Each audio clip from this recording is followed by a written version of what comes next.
இந்த காணொலியை உங்களால் நிறைய பேர் பார்த்துருப்பீங்க. இதை பார்த்தோன்னே உங்களில் பல பேருக்கு இது என்னன்றது புரிஞ்சிருக்கும். இது ஒரு ஏஐ வீடியோ. இந்த வீடியோ ஏஐ வீடியோன்றதை நான் எப்படி உறுதியாக சொல்கிறேன்னா, நீங்கள் யூடியூப்பில் போயிட்டு எம்ஜிடிசி ஃபார்மிங் அப்படின்னு சொல்லி சர்ச் பண்ணி பாருங்கள். ஒரு சேனல் வரும். அது வடமாநிலத்தை சேர்ந்த ஒரு ஹிந்தி சேனல்.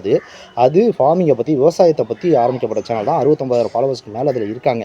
என்ன நினச்சாங்கன்னு தெரில. ஒரு மாதத்துக்கு முன்னாடி வரைக்கும் நல்ல வீடியோஸ் தான் போட்டுட்டு இருந்திருக்காங்க. அதாவது விவசாயம் சம்மந்தப்பட்ட வீடியோஸ் தான் போட்டுட்டு இருந்திருக்காங்க. அதுக்கப்புறம் யூஸ் சரியாக போகலன்னு நினச்சாங்களா என்னன்னு தெரில. பாம்புகள் இந்த மாதிரி பழங்களை சாப்பிட்ற மாதிரியான வீடியோஸை தொடர்ச்சியாக ஏஐயில் கிரியேட் பண்ணி போட ஆரம்பிச்சிருக்காங்க. அவங்களோட ஷார்ட்ஸில் போய் பார்த்தோம்னா நிறைய வீடியோஸ் இந்த மாதிரி தான் இருக்குது. கிவி பழத்தை, பலாப்பழத்தை பாம்பு சாப்பிட்ற மாதிரி இந்த மாதிரி நிறைய காணொலிகளை போட்டு வச்சுருக்காங்க. அதில் ஒரு பாம்பெல்லாம் பார்த்தீங்கன்னா அந்த பாம்புக்கு 2 பக்கமும் தலை இருக்குது. பார்த்தாலே தெரியுது ஏஐன்னு. இன்னும் ஒரு சில பாம்பெல்லாம் ஒரு பழத்தை சாப்பிட போகும்போது அதோட பற்களுமே நாக்கு மாதிரி ஆடிக்கிட்டு இருக்குது. பார்த்தாலே தெரியும். அதே மாதிரி ஒரு கிவி பழத்தை அது பிச்சு சாப்பிடும்போது ஏஐயில் சில காணொலிகள் இப்படி தான் தவறாக கிரியேட் பண்ண போகிறோம். பிச்சு எடுக்கும்போது அந்த பழமே அப்படியே ஒரு முழுசாக வர மாதிரி இருக்கும். பிஞ்ச மாதிரி வராமல் இருக்கும். பார்த்தாலே அதெல்லாம் ஏஐன்னு கண்டுபிடிச்சிடலாம். சரி, அவர் அது ஏஐன்னு தான் மென்ஷன் பண்ணி போட்டிருக்காரா, அந்த ஹிந்தியில் போட்டவரும் அப்படி தான் மென்ஷன் பண்ணி போட்டிருக்காருன்னு பார்த்தா அப்படி அவர் போடவே இல்லை. ஒரு பழத்தை பாம்பு சாப்பிடுது அப்படின்ற மாதிரியே டைட்டில் வச்சிருக்காரு. சரி, டிஸ்கிரிப்ஷன் ஏதாவது வச்சிருக்காருன்னு பார்த்தா அவர் ஷார்ட்ஸில் எதுவும் டிஸ்கிரிப்ஷன் வைக்கல. போயிட்டு வீடியோஸில் ஃபுல் வீடியோவும் அந்த மாதிரி அவர் போட்டிருக்காரு. ஸோ ஃபுல் வீடியோஸில் பார்க்குறேன். ஃபுல் வீடியோவில் முதல்ல போட்ட வீடியோவில் ஒரு கிவி மரத்தில் போயிட்டு ஒரு பாம்பு அந்த கிவி பழத்தை சாப்பிட்ற மாதிரி ஒரு வீடியோ போட்டிருக்காரு. அந்த வீடியோவில் போய் பார்த்தோம்னா டிஸ்கிரிப்ஷனை ஹிந்திலேயே வச்சிருக்காரு. அதில் என்ன வச்சிருக்காருன்னா, ஒரு கிவி தோப்பில் நிறைய பேர் நிற்கும் போதே ஒரு பாம்பு உள்ளே பூந்து அந்த கிவி பழங்கள் எல்லாத்தையும் சாப்பிட்டுருச்சு. கிவி தோட்டமே முழுசாக அந்த பாம்பால் காலி பண்ணப்பட்டது காணொலியாக ரெக்கார்ட் பண்ணப்பட்டுருச்சு.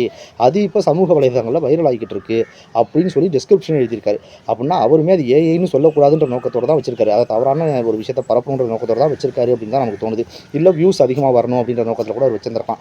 இந்த மாதிரி பரப்பப்படுறதுனால என்ன பிரச்சனைனா, ஏற்கனவே சில மாதங்களுக்கு முன்பு இந்த மாதிரி தான் தக்காளியை போய் பாம்பு கடிக்குதுன்னு சொல்லி ஒரு வீடியோ பயங்கர வைரல் ஆச்சு. அதுக்கப்புறம் நான் அதுக்கு ஒரு காணொலி போட்டிருந்தேன். அந்த பாம்பு கட்டையால் ஒருத்தர் குத்திக்கிட்டு இருந்தார்.